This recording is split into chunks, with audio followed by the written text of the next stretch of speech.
एक गांव में एक बूढ़ी अम्मा रहती थी। उसके 3 बेटे थे।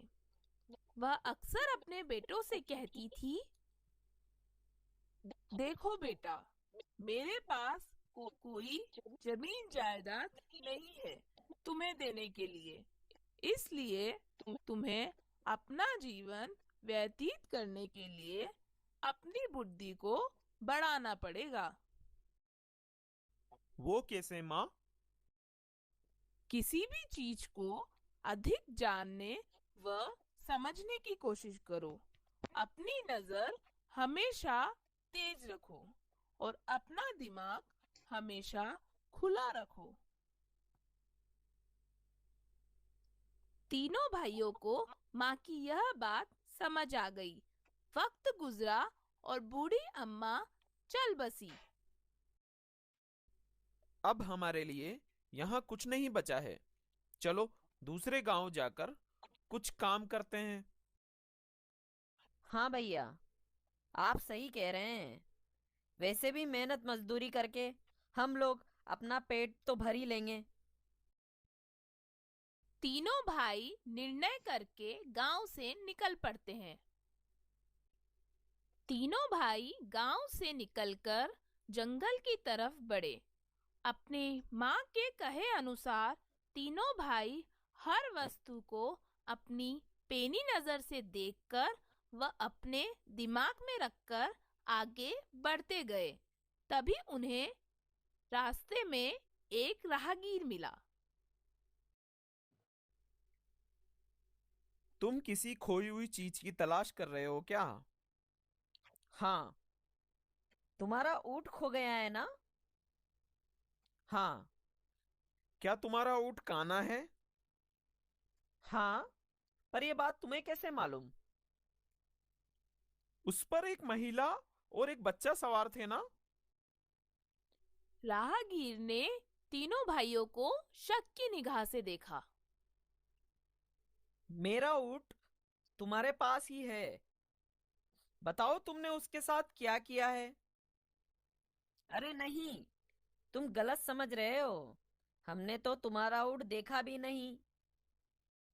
तो तुम्हें ये सब बातें कैसे मालूम हुई?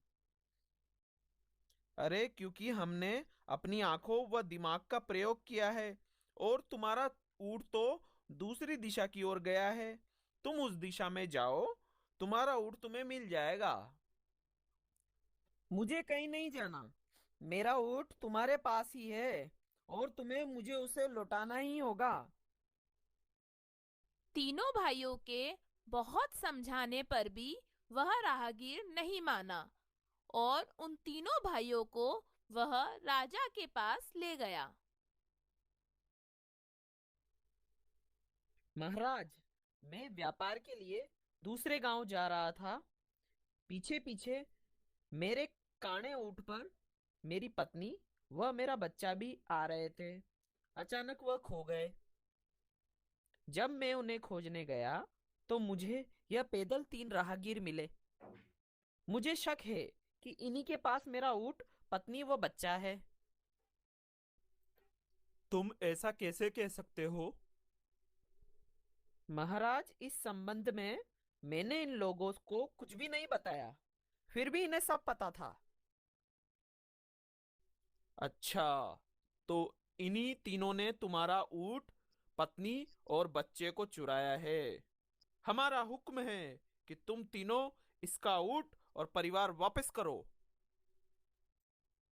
नहीं महाराज, हमें नहीं पता कि इनका ऊँट और परिवार कहाँ है। तो तुम्हें इनके ऊँट और परिवार के बारे में सही सही कैसे पता? यह कोई अचंभे की बात नहीं है महाराज। हम अपनी पेनी नजर व तेज बुद्धि से किसी भी वस्तु के बारे में बिना देखे पता लगा सकते हैं। अच्छा, तुम लोग बिना किसी वस्तु को देखे उसके बारे में पता लगा सकते हो? जी महाराज। ठीक है, मैं तुम्हारी एक परीक्षा लेता हूं। अगर तुम तीनों उस परीक्षा में पास हो गए तो मैं मान जाऊंगा कि ऊंट तुमने नहीं चुराया है। महाराज के आदेश पर सैनिकों द्वारा सभा में एक पेटी लाई गई। तीनों भाइयों ने उस पेटी को ध्यानपूर्वक देखा। हाँ तो बताओ, इस पेटी में क्या है? हम बता सकते हैं कि इस पेटी में बहुत ही हल्की और गोल वस्तु है। इस पेटी में अनार है और वह अनार अभी कच्चा है। राजा ने उस पेटी को खुलवाया तो उसमें अनार ही था। राजा के आश्चर्य का कोई ठिकाना नहीं था। राजा ने उस राहगीर से कहा, यह तीनों चोर नहीं है, बल्कि बहुत ही समझदार हैं। तुम्हारा ऊंट जरूर खो गया है। जाकर उनकी बताई दिशा में उसकी तलाश करो। फिर राजा ने उन तीनों भाइयों से कहा, तुम तीनों बेकसूर हो। जाना चाहते हो तो जा सकते हो। परंतु सबसे पहले मुझे ये बताओ कि तुम्हें कैसे पता चला कि उस व्यक्ति का ऊंट गुम हुआ है और वह कैसा दिखता है? इस पर सबसे बड़ा भाई बोला, महाराज, जमीन पर पड़े निशानों से पता चला कि वहां से कोई ऊंट गुजरा है।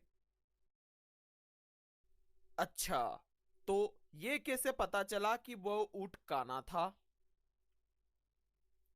इस पर दूसरा भाई बोला, मैंने इसका अंदाजा इस प्रकार लगाया महाराज कि सड़क की दाईं ओर की घास ऊंट ने चर रखी थी और बाईं ओर की घास वैसी की वैसी थी। बहुत खूब। अच्छा, यह कैसे पता चला कि उस ऊंट पर एक औरत और बच्चा बैठा हुआ है? इस पर छोटा भाई बोला, मैंने एक जगह ऊंट के घुटने टेक कर बैठने के निशान देखे थे और उसी के पास एक औरत की जूतियों के निशान थे। वह दो निशान मैंने छोटे बच्चे के पैरों के देखे, जिससे पता चला कि उस ऊंट पर कोई औरत और बच्चा था। बहुत खूब। लेकिन तुम्हें यह कैसे पता चला कि उस पेटी में अनार है? आपके सैनिक जिस प्रकार उस पेटी को उठाकर ला रहे थे, उससे साफ पता लग गया कि उसमें कोई हल्की वस्तु है। और जब उन्होंने उसे नीचे रखा तो उसमें से लुढ़कने की आवाज आई। अच्छा, तो ये कैसे पता चला कि उसमें अनार ही है? कोई और वस्तु भी तो हो सकती थी ना? इस पर दूसरा भाई बोला, हाँ, हो सकती थी महाराज, परंतु आपकी पेटी जो बगान की तरफ से लाई गई, उस बगान में सिर्फ अनार के ही पेड़ हैं। बहुत खूब। परंतु तुम्हें यह कैसे पता चला कि वह अनार कच्चा है? महाराज, आपके महल में आते समय मैंने आपके बगीचे के अनार के पेड़ देखे थे। उन पर सभी अनार कच्चे थे। इसी से मैंने अंदाजा लगाया कि पेटी में अनार भी कच्चा होगा। तीनों भाइयों की पेनी नजर व सूझबूझ से राजा बहुत खुश हुआ और राजा ने तीनों भाइयों को अपनी सभा में शामिल कर लिया।